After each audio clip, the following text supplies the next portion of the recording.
Hey everybody, this is Devin with Homeschool House Calls, and we're going to talk a little bit about homeschooling high school. And I've had a lot of questions lately, so I wanted to go over.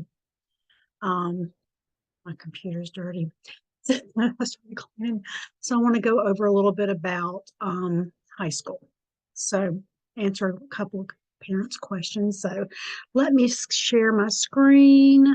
Let's see. I always forget where it is. Y'all know that. Y'all know me. You know me well. So anyway, so let's go over here. Okay, so I'm in Alabama. So we're going to pull that up. But every state, when you homeschool high school, the first thing you've got to do is know what your graduation requirements is. Let's see, I'm not pulling it up.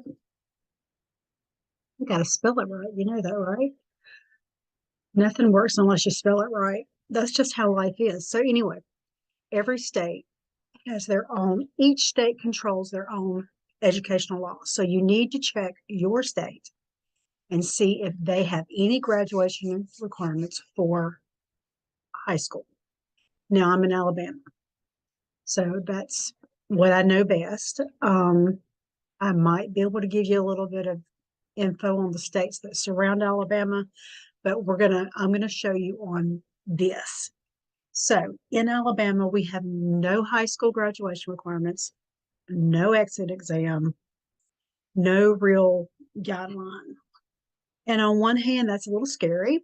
And on the other hand, that's very freeing because just because there's not requirements does not mean, you hear me? That's my pointing finger. That's my I'm telling you what to do finger. You need to have a plan.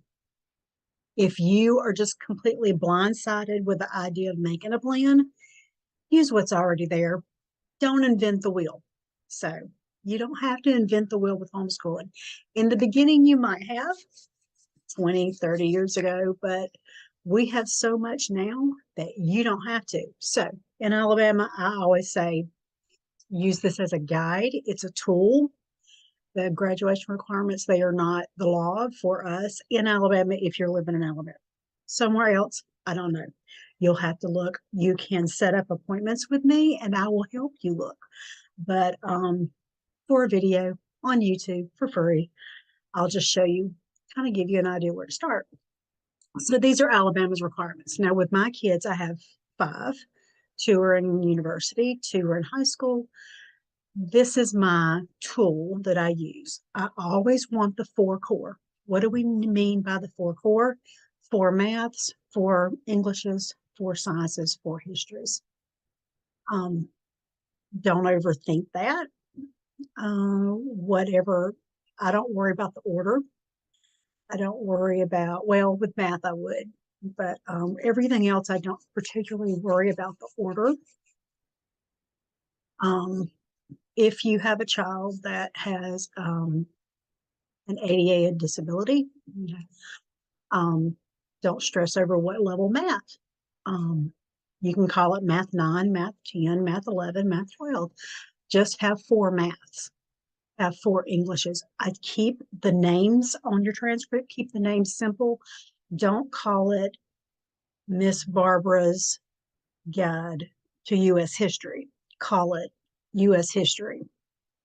But keep what your names are and keep your subjects similar to your state guidelines. Why?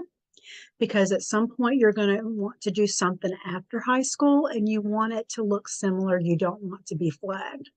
Now, let's look at this and talk about credits. What does it mean about credit? A credit hour, 1 credit hour, is around 140 to 180 hours worth of work. I'm not the mama that says budget. A little bit, yeah, but you want to know that that class is going to have that weight. Keep a list of what you use for these classes. Now, none of my kids who are in college have never asked what curriculum we used. But at some point, if you have like a really big scholarship or something like that, they might. So keep track of that. So you want the four core, and then you want electives. Electives, I have always been, let's see if I can roll this down where you can see. How do we do that? There. Electives, I'm a little bit more lenient with because you can't always find things. But, look down like physical education. What I did with my kids is my girls, my boy a little bit different. I handled him a little bit different. But my girls, they joined the gym for 4 years. I expect them to have 180 hours worth of working out or more. I'm not going to give them more than 1 credit hour because they don't need it for any reason, but I want them to develop um, a lifestyle skill, a habit. Health education, I have handled that different ways. 3 of my kids are lifeguards, and I use that as the basis of um, their health education. Career prep, most of mine has had some kind of career prep. Livia, I don't know what I'm going to use her. Well, we use Mia Prep now, and they do have some very nice stuff there. Um, then they have the career tech education. I don't even foreign language arts, foreign language. We do foreign language. Then electives. I just kind of follow what they like. I don't really stress. Then here they have stuff for distance learning because in Alabama they're very pro trades, and they work on that. So actually, I don't even know. I'm gonna look at it. They want one online or technical. They want some kind of tech course though. We do with y'all know I love Susan Hill. We use her transcripts and record keeping systems. Even in my paid membership group locally, everybody gets record keeping. That's something last year kind of something fell through and it didn't work out well. We've got to work that bugs out. But I want my parents to have access to that. And we also have access to transcripts. She gives us a discount, but she has an online class that is fabulous, and that would go, I'd put it toward career prep. I think that's fudging just a little bit, but for an online, my daughter who's in college actually said that her computer class taught her more than the computer class at the local community college. So I highly recommend that. You can early enroll. Most places, 10th, 11th grade, those can go on this transcript too. You can, at least locally where we are, you can do a trade school that can go on here.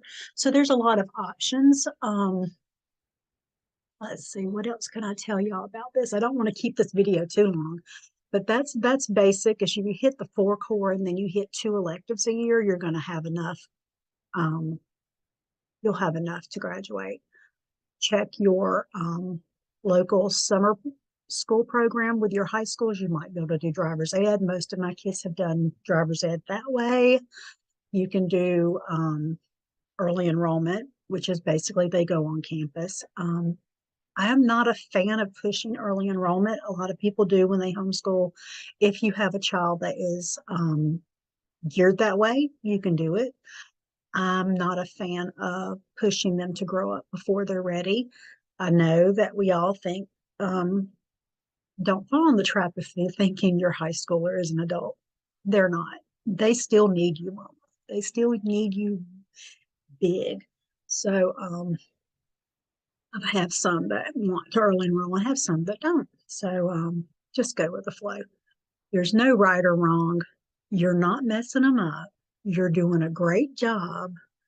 You're going to rock high school. In fact, I predict it will be your favorite stage. If you need help, let me know. I don't mind. I mean, we can talk particulars. It's easier sometimes with that. Hopefully, this helped just a little bit to show you what it looks like and how to make a plan, because I know sometimes having a huge, Homeschooling high school scary, but it doesn't have to be. And I think it'll be your favorite stage. Let me know if I can help. Let me know what you want to hear. I don't mind answering questions.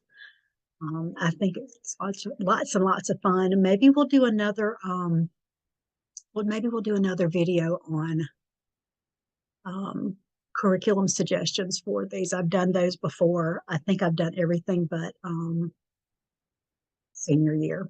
That was my glitch. I never finished that one.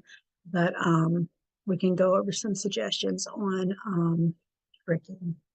If you want to, let me know. Bye, guys. I got to figure out how to turn it off. Y'all know I can never figure that out. I am one of the most technologically challenged people on the planet. And don't ever doubt that. I am.